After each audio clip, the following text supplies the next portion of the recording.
These are our grandchildren, and they are 2 years apart, and it was our pleasure to look after them for almost 4 years.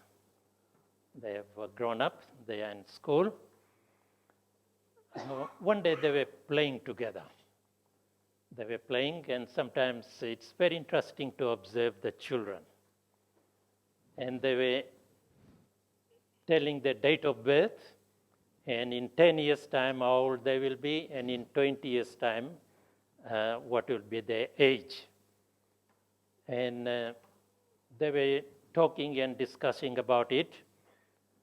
And then they talked about what they want to be. The oldest one, he really admires his teacher. He wants to be a teacher. The little girl, Amali, she imitates her mom, takes a stethoscope. Mom is a medical doctor, and she wants to be a doctor. And only two things he knows. If anybody is sick, he will put a Band-Aid and give Nurofen. And the middle one, he can play with dinosaur whole day and even takes them to the bed, the plastic ones. So while they were talking one day about the age and date of birth, the middle one said, but you know one thing, Grandpa, when Grandpa was born, you look at Grandpa, he's got a lot of gray hair. When he was born, there were dinosaurs running around in Australia. Now, I don't go that far back. I can see a lot of new faces here. You may not know me. I am originally from Fiji. I retired almost 11 years ago. And we moved to New Zealand, so we enjoy our retirement. Try to walk about 5 to 6 kilometers a day to keep us going and all the joints and the muscles moving. And it does a lot of good and keeps us healthy and fresh. While we were in Australia, when my son or daughter-in-law were on leave, we found time to get away. So we went for a few missionary trips. One of the trips we took to Myanmar. Myanmar, previously known as Burma. Population of about 54 million people there. Very interesting place. We studied about it, and the military ruled the country for a few years, and it wasn't very safe. But anyway, we ventured to go there. A land known for golden land because of the Buddhist temple. We arrived there in this very colorful aircraft. Safe landing, and we landed at Yangon, previously known as Rangoon. Not a very big airport, looking at over 50 million people, quite a small airport. Traffic rules there, you can see the car moves in all directions as long as you keep yourself safe. And all kinds of vehicles move on the road. And there's not much traffic rule. You carry whatever you like, and however you like, as long as you are safe. And the place where we lived, we did not have taxi. This was the form of taxi, or you hire them, and you can run the motor or pedal around in the busy road. So we worked on that. Temple there, beautiful temples. Very clean, very neat, very tidy. And when you get inside, it's breathtaking. The design, the cleanliness, and it's very nice to watch. 90% of the people there are Buddhist. Buddhists are all over the place. You see the Buddhist monk, from little kids to the older one, walking all over the place. Naypyidaw, when military took over this country, they set up this town to be the capital of Burma. And it's a beautiful place, new, neat, and tidy. We took a day trip there, and very well designed, very spacious, and the road there. Many lanes, multiple lanes, but no traffic. Hardly any traffic.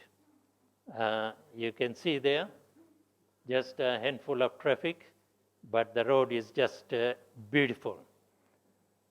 Clothes there, very cheap, very beautiful. I had very difficult time getting my wife out of those shops, and had to carry some extra weight when we returned. We went to this little town called Taungun. Not very small, thousands of people there. And the reason we went there was to conduct a evangelistic meeting. And Myanmar has 5 missions, or conference as you call it, and we went to the central Myanmar, in the center of Myanmar. There were a group of people there. There were some builders, and there were 4 pastors there. So we were assigned a church each, and this is the school. The builders, they built this evangelistic center or training center for the pastors. And whenever we found time, we tried to help. But we went to a church to conduct a evangelistic meeting. Now, you cannot conduct any kind of meeting outside the church. If you do that, if you try to prostyle people, if they report, the consequences can be very serious. So we were very careful. We were in the church running the meeting. These were some of the pastors. That's a local president on the left, and the other pastors. When I went there, I was assigned to a church with 2 pastors. The one in the baptismal font is the ordained pastor. He was my translator. And the one on the motorbike, we did visiting and did all the preparation work before the meeting. So when we arrived there, I asked him, let us go and visit the area. So he said, it's not very safe, and the Buddhist can be very strict about it, and if the monk knows, you can be in trouble. I said, let's go and see the monk. So we went to see this monk, and he was so impressed that I was a pastor. He said, we both are alike. So he made me dress like a Buddhist. Can you see there? And he gave me the cloth and wrapped around me, and he said, now we can sit and talk. So we talked, we discussed, and I told him where I was, what we're going to do here. And he was very, very kind man, very gentle man. And he said, you take all my people to the meeting. And I was very impressed, and he allowed that. And God works in a miraculous way. He even gave me his rocking chair. He said, you sit and relax. So I thoroughly enjoyed the time with him. So I told the pastor who was working with me, let us visit the people. So we visited the people. They did some health evangelism, some massage, and hot food bath, etc. And it really worked for the people. My wife being a school teacher, we went into the schools and spoke to the students. And this is one of the ways they give hot bath, and played soccer wherever we meet people, just to connect with the people. Discuss with the people in the village, talk to the people, even help in the cattle and rice farming, spend sometimes working with them, just to connect with the people, to know that we are not different, we all are human beings, and we are here to know you and to understand you. So we thoroughly enjoyed that, and visited the people in the community, help whatever we could give them, and students in the school. And the meeting day, people came in numbers. And we were very surprised that the church was packed. The church was packed with the people. They came night after night and listened to the truths of the Bible. And I was very surprised. These people are very simple, totally different religious background, yet they came to understand who Jesus is and that salvation is only in Jesus, but in no other name. And my wife helped with the children while the adults were in the church. And at the end of the program, this many people gave their lives to Jesus.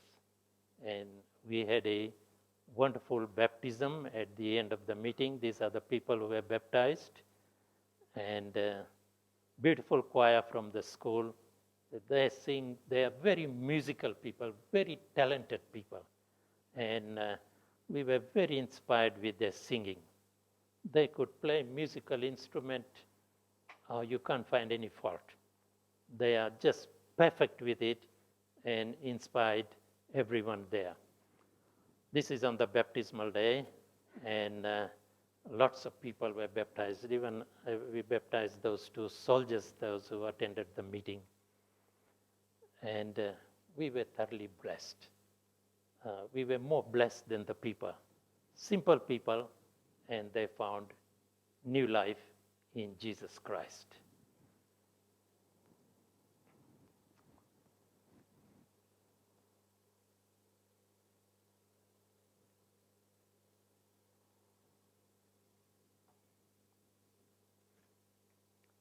Some of you may have heard of this man, Erik Erikson.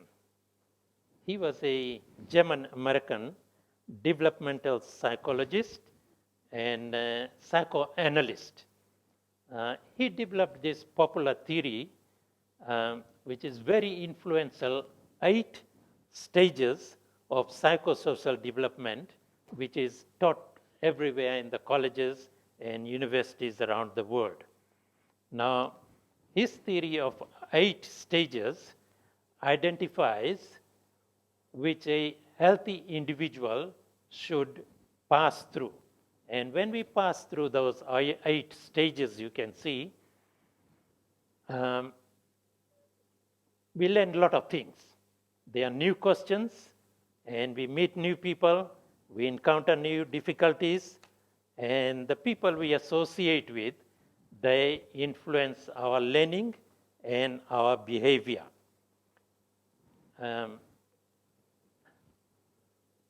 Let us come to the very end of the chart there, to the very end. This is the aging years, when people get old, aging years, from 65 onward. Now, not that I'm there, but I want to draw a lesson from there, from 65 onward. Now, it is called aging years, and the crisis that one faces in aging years is integrity versus despair. And then you see the favorable outcome is a sense of integrity and fulfillment and willingness to face the end of life. And unfavorable outcome is dissatisfaction with life, despair over prospect of the end of life. In other words, he says that when a person comes to that time or that age, there is a lot of reflection in life.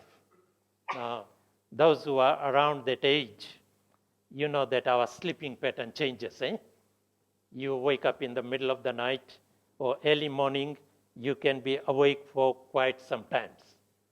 And whereas young people, they hit the bed and they wake up after 6, 7, 8 hours of sleep.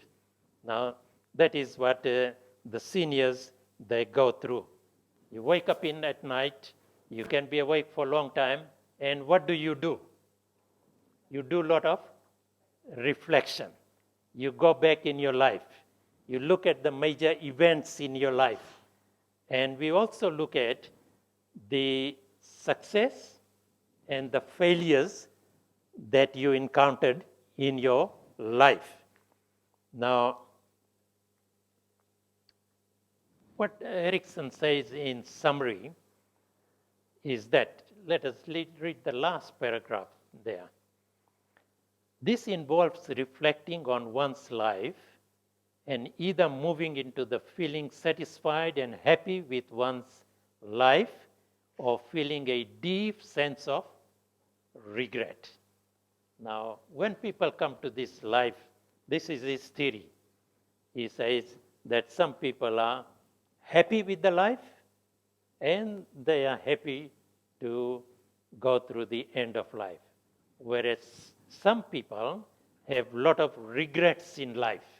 They dwell on the regrets, the mistakes they have made in their life. So what Erickson says that those people who feel this way, usually they become very grumpy and bitter. And some, they whine and mourn for the rest of their life. Now, we cannot go back in life and correct those things. Am I right? What has happened? It happened. All what we can do is to move on from where we are. We must remember that we all are human, whether you are young or old. We all have made mistakes in life. Things we could have done better. We could have worked harder to have the better outcome. Sometimes we reflect, here we could have done better. We could have worked harder and to have more success, but that cannot be done. What he says that the choices that we made in the past, that is done, and just leave it there. Now, unfortunately, we cannot unwind the clock of our life. We cannot go back and correct that. It happened, and sadly, the past cannot be corrected. All we can do, and it is crucial, that we examine our mistakes and learn from it and make sure that we don't repeat it. That's all we can do. Now, I'd like us to look at this slide here. You may have seen this. Now, sometimes you just have to pick yourself up and carry on. You just have to pick yourself and carry on. You cannot go back and correct your mistakes. Where you are, you just pick up and move from there.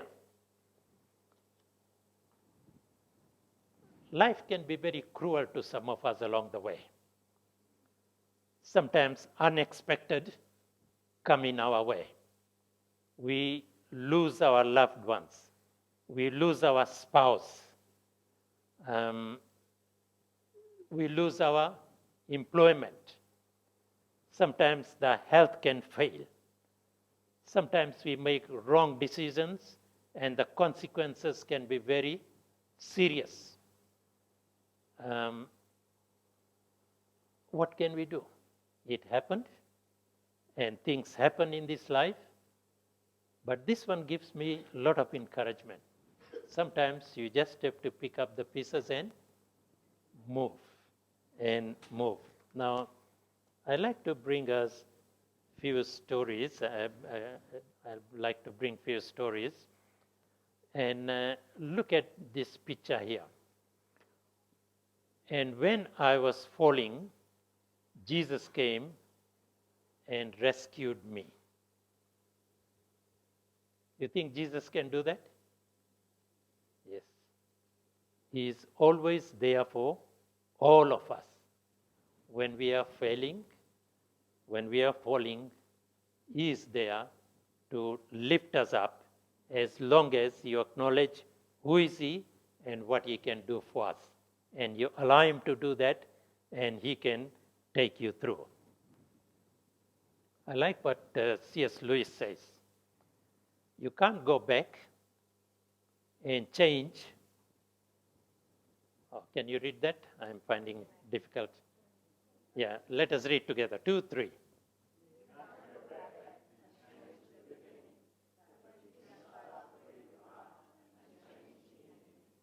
Okay. Good thought? You can't go back and change the beginning. We cannot change that. But you can change the end from where you are. I met this man in prison. That is about 15 years ago, when I was still working in Fiji. I did prison ministry 4 years continuously. Every Tuesday I used to go in the afternoon and spend a couple of hours there. I met this man. His name is Ravin.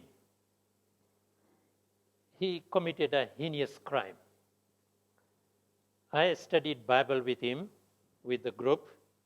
Started with about 5, 6 and ended up with about 20 of them. Every Tuesday, hardly without miss, and they will come in a room, sit down, we sing hymns, and then I read to them from the Bible and encourage them. Sometimes I spend time after our meeting, one with one. And in a room, they open up and they tell us about their life to find some comfort from me as the pastor. Ravin came to me one day, this man, and he said that he has committed a crime and he thought that he will never be forgiven. I encouraged him from the Bible that there is no sin big for God, and Jesus died for you. The death which was yours, Jesus died, and He will forgive you from your sins. And then this is what Ravin said to me. He said, I understand that, but I still doubt. And he said, I will spend the rest of my life in prison. I don't think I will be released. He said, there is nothing left for me. He said, my wife found another man. My life is shattered and I am broken. Even if I am released from the prison, I will carry the tag with me, a criminal, ex-prisoner, a bad person, unwanted person in the community and family. There is nothing left for me, and he wept like a child. I encouraged him. I continued studying with him. He came to church, to the meeting week after week, and in my third year, he accepted Jesus, and you can see him from the right, the second person, with few other prisoners. They all are prisoners, except the second one from the right. And I had the privilege to baptize them in a baptismal font in the prison. Now, Ravin's life after baptism changed altogether. The prison officers saw the change in him. He was totally a different person. And to his surprise, he was released from the prison way before his time because of his good conduct. And he always says that it was a miracle that Jesus rescued me so early from the prison. When he was released from the prison, he was so grateful to God, and he went straight to the church. And then he spent the night at the church. He prayed. He's a very sincere person. I know him personally. He prayed, and he found the work in the city council. And after 4 years, he became the supervisor of that department. He married a beautiful lady whom I baptized just around the same time in the church and got married to her. And today, that is his baptism there. Today, Ravin is an elder in the church. He preaches almost every Sabbath. Can God change a person? He has all the power to change a person. Unbelievable. Unbelievable. His family cannot believe. His son, he's got grown-up son. They said, what changed my dad? I just cannot understand. While he was in the prison, I visited his family and know them quite well. And he is a changed person. He preaches almost every Sabbath in the churches around the city. He just picked up himself from where he was and he moved on. He did not whine and mourn of his past. Past is already past. Nobody can change. Just pick up where you are and move. I like to challenge each one of us. We as human, we always tag the people. So and so, okay, this is the tag. He is not a faithful person. We do that sometimes. He can do something wrong, or he has done something wrong in the past. Not a trustworthy person. Do we think, or do we tag the people that way? I often hear we do that. But remember that God is so powerful that he can change anyone. If he has changed Paul the Medra, he can change anyone. Now, I like us to look at another person. Remember, no matter what you face in life, don't let go God's hand. Life can be difficult. Life can be very trying sometimes. But don't let go the hand of God. He has promised and he will definitely carry you through. Now, you heard of this name Rahab? When you think of this name Rahab, what comes to your mind? Not a good person, eh? Did you find in the Bible that every time the name Rahab is mentioned, about 5 or 6 times, something is attached to a name?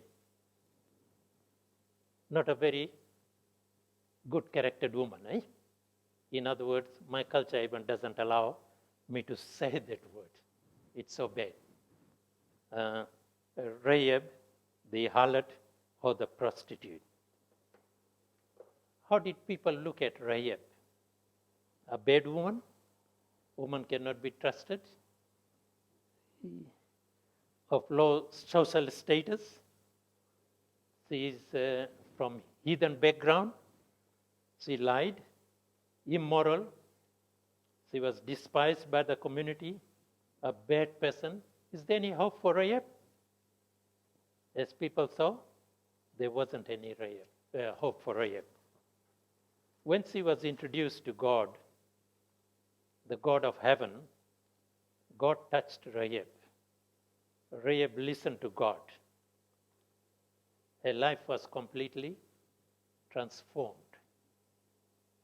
The grace of God erased her former life. She picked up those pieces and moved out of that filth in faith, and God made her from nobody to somebody very special. In the Bible, we find she was the mother of a very important person. Anybody can recall? Boaz, you remember? She was the mother of Boaz. Boaz was very highly respected person in the community, a very highly respected. So Rahab must have become a very good mother, a very good mother after her transformation. Now Boaz married who? Ruth. And the son was Obed, remember? And Obed was the father of Jesse, and Jesse and the grandfather of David. Now, interestingly, Rahab, the woman with a not very good tag attached to her name, is mentioned in the family tree of Jesus. Did you find that in the Bible? Yeah, in the family tree or lineage of Jesus. Now, that is very interesting. What a transformation. What a change that came into a life and the difference that God can make in one's life. If God can change Rahab, you think there is hope for each one of us? Definitely. Definitely. Now, few things. Don't take the people. You'd be surprised what God can do with anyone.